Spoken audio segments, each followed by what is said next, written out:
like when I was in North Korea, I was taught that only white people lived in America. How's it going? You're from North Korea? Yes, sir. Oh, I've been at the DMZ and stepped over. Oh, sweet. Yeah. Since you've been to DMZ, what is your favorite thing about Kim Jong-un? Nothing. Nothing? My favorite thing? Your favorite thing? Nothing. There's nothing good. There you go. That's a perfect I answer. watched. I stepped across the DMZ and watched the interview in North Korea. You know that movie? The movie interview? Yeah. Absolutely, yeah. Yeah, I remember. I remember watching the movie and then realized, like, when James Franco realizes that everything is fake, like that part kind of like hit me too. It's like, oh yeah, I remember those. Yeah. So that's true. How did you get over here? This is for you. Oh. So I escaped North Korea twice. First time when I was 14 and second time when I was 16 and a half. Both times I swam across the river. And then when I came to China for the first time, I got captured, sent back to North Korea. And then I escaped again in 2011. And then I came to China. And then in China, I met a broker who was able to help me to get to Southeast Asia from China. And then in Southeast Asia, I applied for a political asylum to United Nations. And then UN flew me out to California. Wow. Yeah. Your English is so good. Thank you so much. Yeah, that's why. Impressive. Thank you so much. Yeah, I mean, Then that's an impressive story. Yeah. yeah, thank you so much. On my YouTube channel, like you'll find like my full story as well. So I encourage you to go watch it. But yeah, I love visiting that area. I visit a friend who was teaching English in South Korea. yeah, it's almost like unreal. In 2026, there are regime like that exists, right? And the people that doesn't know how much life could be better outside of North Korea. Right. So how did you know things were better outside of it? Well, I did not until when I first came to China and then experienced it for myself. Though I watched a lot of foreign medias when I was in North Korea. Again, like you're not supposed USB 6? CDs and DVDs. CDs? Yeah. Back then, like 2008, there was no USBs and USB drives. Were those from like balloons flown by South Korea over? Partially, yes, Yeah. and a lot of them were smuggled in from China to North Korea, and then it made its way all the way to like inner parts of North Korea. Right. And I watched 007, I watched Bad Boys 1, and I watched a lot of South Korean dramas, and that kind of gave me a different perspective about the world outside of North Korea. How were you able to watch a CD? We had a car battery, black and white TV. Well, my friends did. Yeah. Car battery, black and white TV, and CD player.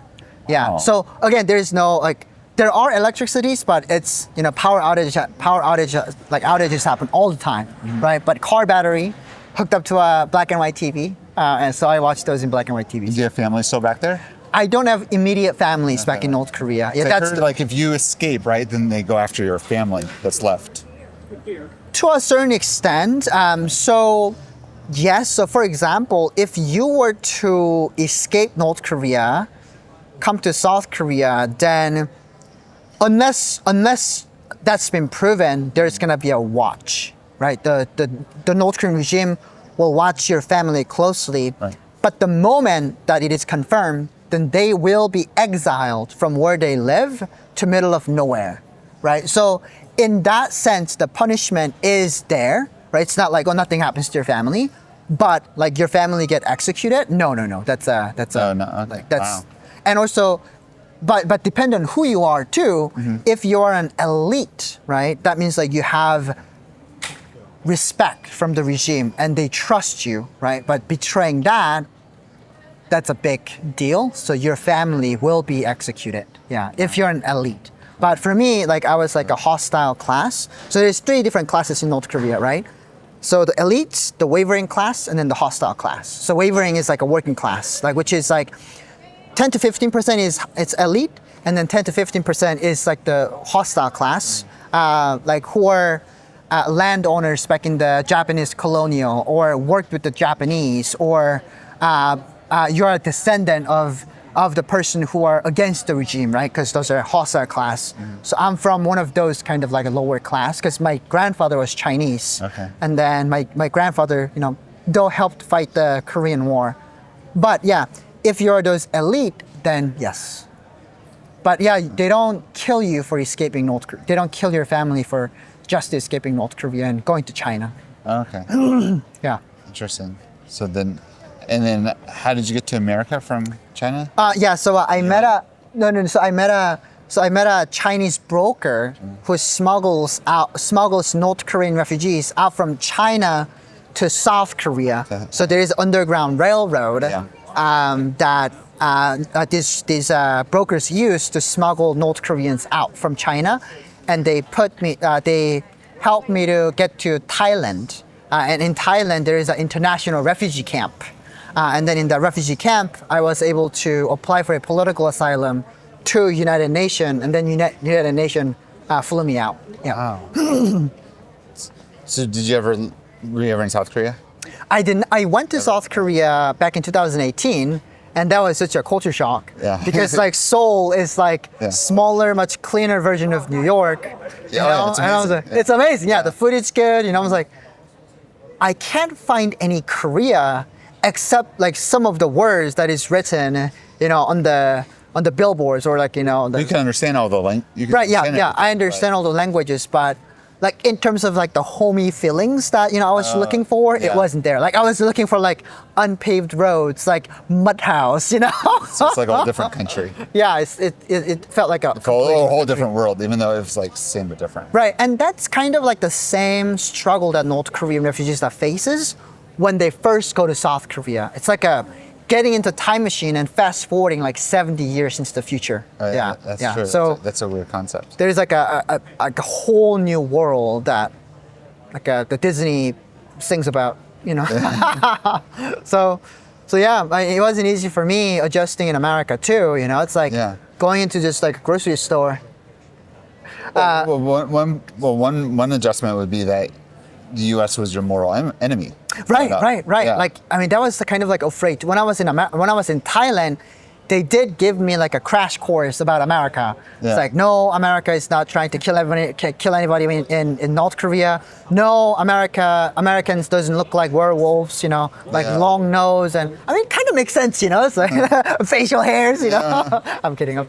And then, you know, getting that crash course kind of like made my, you know, perspective change. And also, like when I was in North Korea, I was taught that only white people lived in America. But coming to America, coming to LA, You wouldn't think there's a whole Koreatown. exactly. And then like I thought I would never eat Korean food ever again. I thought I would yeah. never meet another Korean ever again. But there's this like whole Korean community. I was like blown away. Yeah. Yeah. So Wow. I mean, even walking into grocery stores, for example, right? All the abundance. I mean, there are multiple different kind of like toilet papers, cereals, like oils, right? I mean, like think For about granted. think about like, oh, there's so many oils like soybean oil, vegetable oil, olive oil, virgin olive oil, extra virgin olive oil. You know, like what are those like extra virgins like olive oil saving itself for? You know, it's like it doesn't make sense.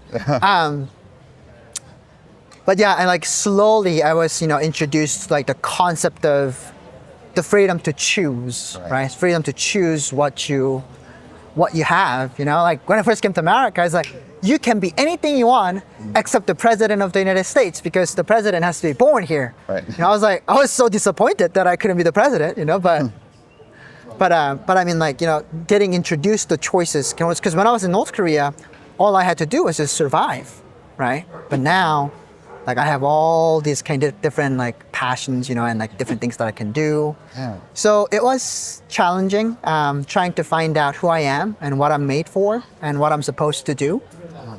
Survivor guilt, like I did not know that existed until I fell into this deep depression. It's like, why am I here? Like, why am I the only one? You know. So, but I was able to, you know, climb out of that, and I found my purpose to share the stories of North Korean people, and you know, to do this. I mean, I think what I have is a privilege that, you know, no other North Koreans gets to have. First of all, they don't speak English. It's like, well, not as good English as I do, Yeah. right? Well, I'm not bragging, but, and I also have a story that I can tell, right? And I am here in America, right? Not a lot of people knows about what's happening in North Korea here in America. So I have given this opportunity to share, right? So I think I have the responsibility to do so. and which I'm grateful for. Nice. Yeah. Well, Yeah. You have an amazing life story. Thank you so much. Yeah.